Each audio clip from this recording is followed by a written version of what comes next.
আপনি কি জানেন কি খেলে বেশি মশা কামড়াতে পারে? কোন দুটো জিনিস একসাথে খেলে বাতের ব্যথা দ্রুত কমে? কোন দেশের মানুষ খাবারের অভাবে মাটির তৈরি বিস্কুট খায়? ভারতের প্রথম সোনার এটিএম কোথায় হয়েছিল? কি খেলে মেরুদণ্ডের হাড়ের ব্যথা দ্রুত দূর হয়? বাতাসাকে ইংরেজিতে কি বলা হয়? কিডনি সুস্থ ও ভালো রাখতে আমাদের কি খাওয়া উচিত? ঘরে কোন রঙের আলো জ্বালালে মশা পালিয়ে যায়? খাবার খাওয়ার পর স্নান করলে আমাদের শরীরে কি ঘটে? ঠিক এমনই সময়েদার প্রশ্নের উত্তর জানতে ভিডিওটি মনোযোগ সহকারে দেখুন। প্রথম প্রশ্ন, সবজি রানী কোন সবজিকে বলা হয়? অপশন: আলু, পেঁয়াজ, লঙ্কা, ঢেঁড়স।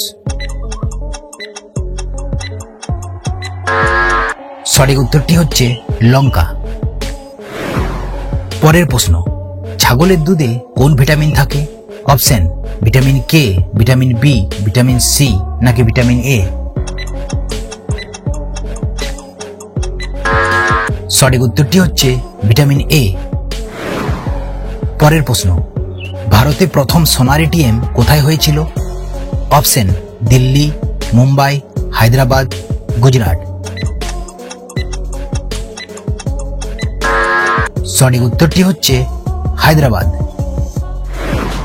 পরের প্রশ্ন, কোন দুটো জিনিস একসাথে খেলে বাতের ব্যথা দ্রুত কমে? অপশন: হলুদ ও দুধ, লবণ ও লেবু, দুধ ও লেবু, রসুন ও দুধ। সঠিক উত্তরটি হচ্ছে রসুন ও দুধ। যে কোনো ব্যথা কমাতে গরম দুধ খুবই উপকারী, আর যদি তার সাথে রসুন যোগ করা হয় তাহলে তা প্রদাহ কমাতে সাহায্য করে। তাই প্রতি রাতে ঘুমাতে যাওয়ার আগে রসুন মিশ্রিত দুধ খেলে বাতের ব্যথা দ্রুত কমে যায়। পরের প্রশ্ন, কিডনি সুস্থ ও ভালো রাখতে আমাদের কি খাওয়া উচিত? অপশন: রসুন, বেগুন, পেঁয়াজ নাকি টমেটো? সঠিক উত্তরটি হচ্ছে পেঁয়াজ। পরের প্রশ্ন, কি খেলে আপনাকে বেশি মশা কামড়াতে পারে? অপশন: ডাবের জল, মধু, কলা, জাম।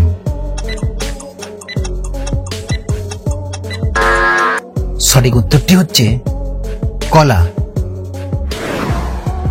পরের প্রশ্ন, এরোপ্লেনের চাকায় কোন গ্যাস ভরা হয়?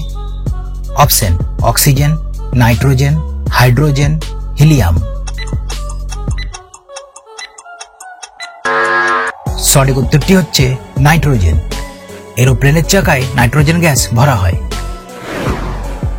পরের প্রশ্ন, বলুন তো, খাবার খাওয়ার পর স্নান করলে আমাদের শরীরে কি ঘটে?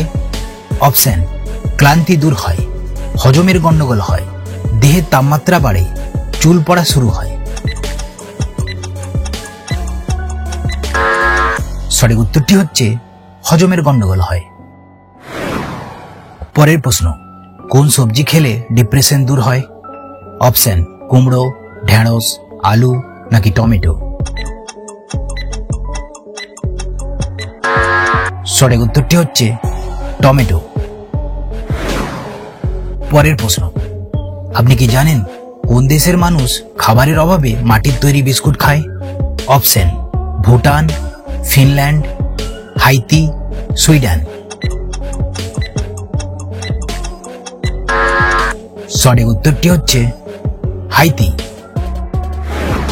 পরের প্রশ্নটি আপনাদের জন্য, বলুন তো, পাসওয়ার্ডকে বাংলাতে কি বলা হয়? উত্তরটি জানা থাকলে অবশ্যই কমেন্টে লিখে জানাবেন। পরের প্রশ্ন, কি খেলে মেরুদণ্ডের হাড়ের ব্যথা দ্রুত দূর হয়? অপশন: দই, ঘি, মধু, আঙ্গুর। সঠিক উত্তরটি হচ্ছে আঙ্গুর। যদি আপনি প্রতিদিন 1 কাপ পরিমাণে আঙ্গুর খান তাহলে আপনার মেরুদণ্ডের হাড়ের ব্যথা চিরতরে দূর হবে, কারণ আঙ্গুর দেহের রক্ত সঞ্চালনকে বৃদ্ধি করে, ফলে মেরুদণ্ডের হাড়ের ব্যথা দূর করতে এটি খুবই উপকারী। পরের প্রশ্ন, অতিরিক্ত ঘুমালে কোন রোগ হবার সম্ভাবনা বাড়ে?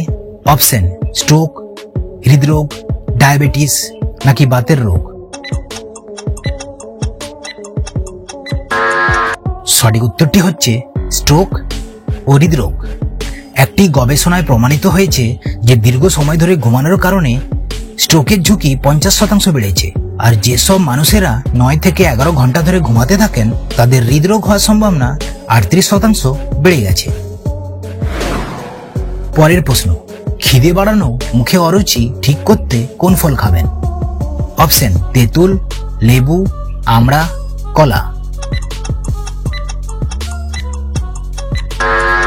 সঠিক উত্তরটি হচ্ছে আমড়া। আমড়া পিত্তনাশক ও কফনাশক। আমরা খেলে অরুচি ভাব দূর হয়ে মুখে রুচি ফিরে আসে, সঙ্গে ক্ষুধাও বৃদ্ধি করে। এছাড়া আমরা বদহজম ও কোষ্ঠকাঠিন্য রোধে খুবই উপকারী। পরের প্রশ্ন, ঘুম না হলে আমাদের কোন অঙ্গ দুর্বল হয়ে পড়ে? অপশন চোখ, লিভার, ব্রেন, কিডনি। সঠিক উত্তরটি হচ্ছে ব্রেন। পরের প্রশ্ন, কি খেলে নাক ডাকা দ্রুত বন্ধ হয়? অপশন লবঙ্গ, দারুচিনি, রসুন, লঙ্কা। সঠিক উত্তরটি হচ্ছে রসুন। পরের প্রশ্ন, টমেটো সস খেলে শরীরের কোন অঙ্গের ক্ষতি হয়? অপশন কিডনি, লিভার, পাকস্থলী, ফুসফুস। সঠিক উত্তরটি হচ্ছে কিডনি। পরের প্রশ্ন, আপনি কি জানেন ঘরে কোন রঙের আলো জ্বালালে মশা পালিয়ে যায়? অপশন লাল, নীল, হলুদ নাকি সবুজ? সঠিক উত্তরটি হচ্ছে হলুদ। হলুদ বলতে কখনোই হলুদ রঙের নাইট বাল্ব জ্বালাবেন না, এটিকে মশা কিছুই মনে করবে না। তাই ঘরের মধ্যে মশার উৎপাত কমাতে চাইলে ঘরে এলইডি লাইটটিতে একটি হলুদ রঙের সেলোফেনে জড়িয়ে দিন, যার ফলে হলুদ আলো হবে। দেখবেন মশা কমে গেছে, কারণ মশা হলুদ আলো থেকে দূরে থাকতে চায়। পরের প্রশ্ন, বলুন তো বাতাসাকে ইংরেজিতে কি বলা হয়? Option white cake, white sweets, circle sweets, sugar drop candy. সঠিক উত্তরটি হচ্ছে সুগার ড্রপ ক্যান্ডি। বাতাসাকে ইংরেজিতে সুগার ড্রপ ক্যান্ডি বলে। আপনাদের কাছে একটি ছোট্ট অনুরোধ, ভিডিওটি কে কোথা থেকে দেখছেন প্লিজ কমেন্টে লিখে জানাবেন। আর যদি ভিডিওটি ভালো লাগে তবে অবশ্যই একটি লাইক আর চ্যানেলটিকে সাবস্ক্রাইব করে পাশে থাকতে ভুলবেন না।